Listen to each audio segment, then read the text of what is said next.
Durante años se ha debatido qué fue exactamente lo que salió mal entre Meghan y la familia real.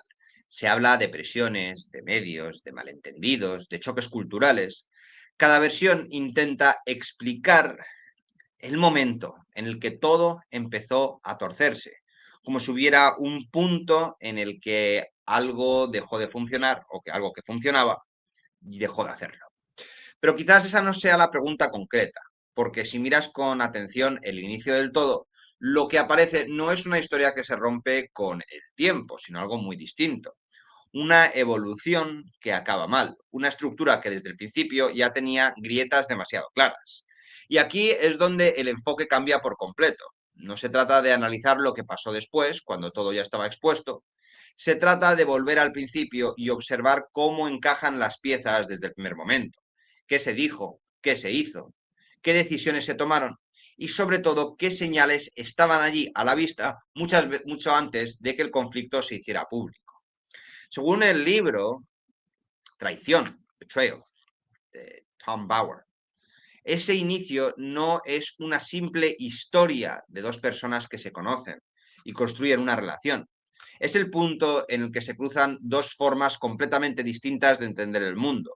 Una basada en tradición, en jerarquía y en límites definidos, y otra que no parece dispuesta a aceptar ninguna de estos límites.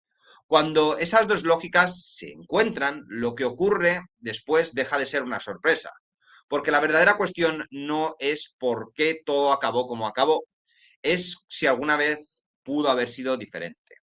Recordad, si os gusta este tipo de contenido, le podéis dar a like, podéis ponerme en un comentario lo que os ha gustado, activar la campanilla de las notificaciones y, por supuesto, suscribiros. Pero si no os gusta, no tenéis por qué hacer ninguna de estas cosas. De hecho, podéis dar a dislike. Eso sí, un comentario insultándome o diciéndome por qué no os ha gustado siempre me viene bien, para espabilarme, para que no se me suba todo este tema de la fama a la cabeza, la fama de 1000 personas en cada vídeo. En cualquier caso, chicos, para entender por qué ese choque era prácticamente inevitable, hay que empezar por asumir algo que muchas veces se pasa por alto.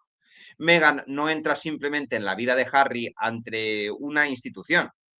Eh, o sea, no es una institución, lo que quiero decir es de matrimonio en el que simplemente hay dos personas. Es una institución que es toda la Casa Real. Cuando te casas con un miembro de la Casa Real, te estás casando con siglos de tradiciones, de interferencias en tu vida privada y de estar perseguido 24/7. No es algo que de repente haya surgido en el siglo pasado, como Hollywood, y un entorno en el que uno negocia su papel o define su narrativa o decide qué puede mostrar y qué no. Aquí el papel ya está descrito, la función está definida de antemano y sobre todo el individuo queda siempre por debajo de la situación y esa es la base de todo. Según explica Tom Bauer, desde el primer momento se intenta dejar esto claro. No se trata de improvisar sobre la marcha ni de descubrir las cosas poco a poco. Hay un esfuerzo consciente por explicar qué significa realmente formar parte de ese sistema, qué se espera, qué se puede hacer y sobre todo qué no. Y aquí aparece el primer punto de fricción, porque mientras el entorno plantea límites, estructura y continuidad, la actitud que se percibe es completamente distinta. No hay una voluntad evidente de encajar dentro de ese marco, sino más bien de interpretarlo a su manera, de adaptarlo, de redefinirlo. Y aquí es donde la situación empieza a tensarse, porque no es un sistema diseñado para ser flexible. No es un espacio donde cada uno pueda operar bajo sus propias reglas. Es precisamente lo contrario. Y cuando alguien entra con esa idea de mantener el control sobre su propia narrativa dentro de un entorno que no funciona así, el conflicto deja de ser una posibilidad y empieza a ser una consecuencia lógica. Y precisamente por eso, antes incluso de la boda, hay un esfuerzo bastante serio por intentar este choque. No se deja nada al azar. Según el relato de Tom Bauer, se prepara a Meghan de forma explícita para lo que implica su nueva vida. No con generalidades, sino con detalles concretos. Un dossier de 30 puntos que explica cómo funciona la institución, qué papel desempeña la familia real dentro del país y cuáles son las expectativas reales del cargo. Además de eso, hay reuniones, hay conversaciones, hay asesoramiento continuo. personas con experiencia dentro del sistema que intentan trasladar algo muy básico. Aquí no se trata de destacar como individuo, sino de representar algo mucho más grande, de mantener una conducta coherente, discreta y sobre todo alineada con la institución. Aunque bueno, esto como siempre os digo, es más hipocresía que otra cosa, ya que hemos visto a Andresito por allí haciendo de las suyas en Estados Unidos con Jeffrey. Pero bueno, también hay advertencias directas, se le explica que no está simplemente casándose con Harry, sino entrando en una estructura con límites claros, que habrá cosas que no podrá hacer, que su margen de decisión será menor de lo que probablemente espera, que la vida dentro de ese entorno implica a renuncias constantes. Y sin embargo, lo que se percibe no es una falta de información, porque según ese mismo relato, muchas de esas explicaciones no parecen calar, no generan una adaptación real ni un cambio de enfoque. Más bien da la impresión de haber sido escuchadas, pero de no haber sido asumidas. Y claro, esto redefine el problema porque cuando alguien no entiende las reglas, hay margen para el aprendizaje. Pero cuando alguien las entiende y decide no integrarlas, el conflicto deja de ser una cuestión de tiempo o de ajuste y se convierte en algo estructural. Y en ese punto es donde empiezan a acumularse las señales que, vistas en conjunto, dejan bastante poco margen para la duda. No es solo un gesto aislado, no es un momento concreto que lo cambia todo. Es una suma de decisiones pequeñas que apuntan siempre en la misma dirección. Detalles que por separado podrían parecer secundarios, pero que juntos empiezan a dibujar un patrón claro. Según el relato recogido por Tom Bauer, una de las primeras tensiones aparecen en el ámbito más básico, la familia. Lejos de intentar integrarse o construir relaciones, la dinámica que se percibe es más bien de distanciamiento, especialmente en lo que respecta a su propio entorno familiar, donde la relación con su padre ya estaba profundamente deteriorada antes de la boda. Pero no se queda allí. También hay decisiones que afectan directamente a la organización del enlace. Elecciones que se toman de forma unilateral sin seguir los canales habituales, sin consultar en algunos casos a quién dentro de la institución debería estar implicados. No se trata de preferencias personales, se trata de una forma de actuar que ignoraría deliberadamente el funcionamiento interno de todo este sistema. Y eso dentro de un entorno tan estructurado no pasa desapercibido.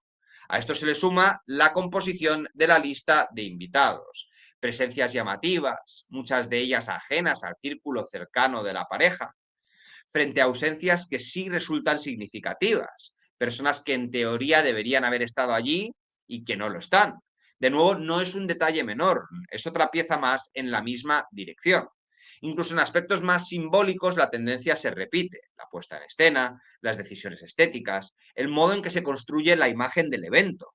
Todo apunta a una lógica que no encaja con lo que se espera dentro de la institución. Y lo importante aquí no es juzgar cada decisión por separado, sino, como siempre os digo, ponerlas todas juntas para ver si encaja dentro de un patrón. Porque todas estas elecciones, estos gestos, estas omisiones, acaba construyendo la misma idea.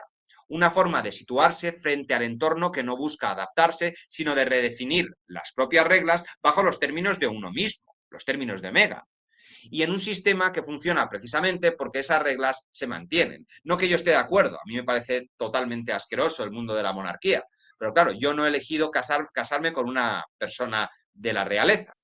Puede que lo que tengamos delante no es una serie de decisiones desafortunadas ni una cadena de malentendidos que se fueron, pues yo qué sé, acumulando durante el tiempo. Es algo mucho más simple y al mismo tiempo mucho más incómodo.